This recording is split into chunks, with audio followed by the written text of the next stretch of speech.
Rev up your engines!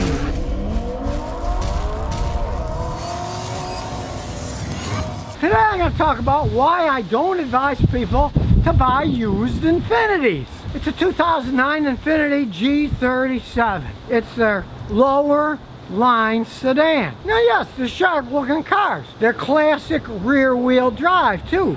So they're a driver's car. They got a big V6 engine, and as usual, the struts don't work anymore. So I have to put a stick under here. There, now at least it's not gonna fall and hit me on the head with all this wind. And it has 328 horsepower. A strong engine. Nissan's been making these V6 engines for a while, but it's hooked up to a 7-speed automatic with overdrive that's notoriously weak Jatco transmission. Now this particular one is normally aspirated. It doesn't have turbochargers on it. If you're going to buy one that has turbochargers on it, especially the new ones that have the twin turbos, that's twice as much stuff to break down. Yeah, they get more power, but hey, this thing's got plenty enough power as it is.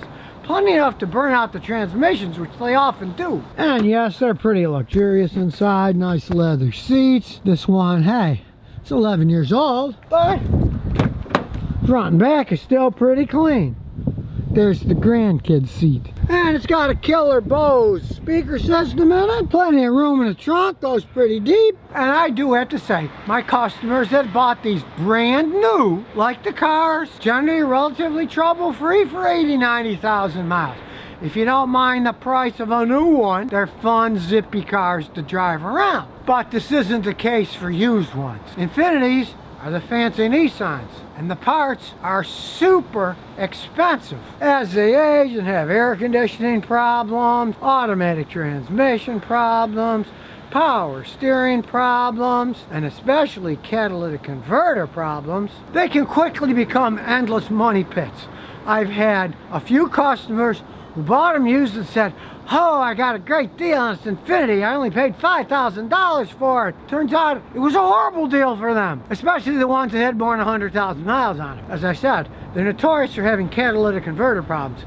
And the big problems with these Infinitis are, this particular one's got 2 cats on it. When they go bad, you have to buy the OEM manufacturer cats. I have tried aftermarket ones, they just don't work with the software. If it's got a code and you can't get the emissions passed because it says the catalytic converter isn't working right, if you put on these aftermarket ones, 9 times out of 10, the light will stay on. It won't fix the problem unless you buy these super expensive dealer OEM cats on this baby. So there's a few $1,000s thrown down the toilet, and it happens all the time. I see it all the time. A lot of times, I have customers with them, and they just get rid of the vehicle now.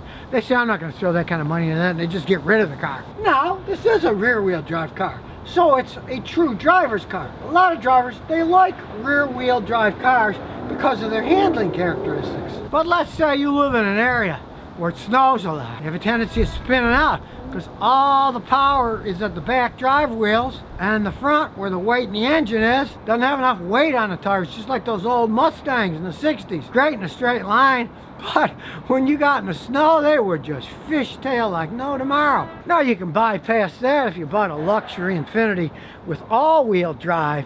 But believe me, you add that all-wheel drive system into the mix of a car that's already expensive to maintain. When they age, you can double and triple some of the repairs because of that all-wheel drive system. And take a common repair on these. The high side pressure power steering hose often goes bad on the older ones. It's a part that you can generally only get original equipment. You'll find Toyotas, Hondas, you can often go aftermarket and get one that fits and works fine. But with the Infinitis, often the only one you can buy is at a dealer.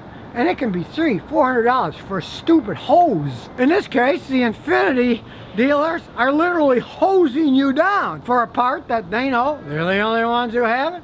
So they can charge whatever they want. And these Infinitis are generally very high-tech to fix. As you can see, there's an air filter on one side and an air filter on the other. It also has a mass airflow sensor on one side and one on the other side. So, with double the technology, you got double the things that can go wrong, and sometimes quadruple the weird electronic problems you can get that are really hard to pinpoint down correctly. But that said, if you're thinking about getting an Infiniti, these V6 engines, the engines themselves, are pretty strong engines. The V8 ones, not so much. But of course, like everything else, in the modern ones, they're all going for V6 power, sticking twin turbos on them. A lot of companies are starting to give up with the V8 engines because of their poor gas mileage ratings. And they get so much power out of a V6 that most are just giving up with the V8s except for the high-end luxury cars. But here again, Infinitis are luxury cars, and even though this particular one is their bottom line, their entry-level four-door sedan luxury car, the parts and servicing follow with any luxury car. Prices are high, parts are high, labor is high. You're going to pay a lot for the vehicle. When it breaks, you're going to pay a lot for the parts, and you're going to pay mechanics a lot to fix them. They're not cheap cars to own in the long run. Compare this to, say, a Lexus. Both of them are expensive to buy new. Since the Lexuses last so long with such little repair, you can often buy a used one like I did and get a fantastic deal and drive it for years and years. That's not the case with these Infinitis. Don't dare think you can buy one that's got 110,000 miles on it and you can drive it trouble-free for 10 years or another 100,000 miles.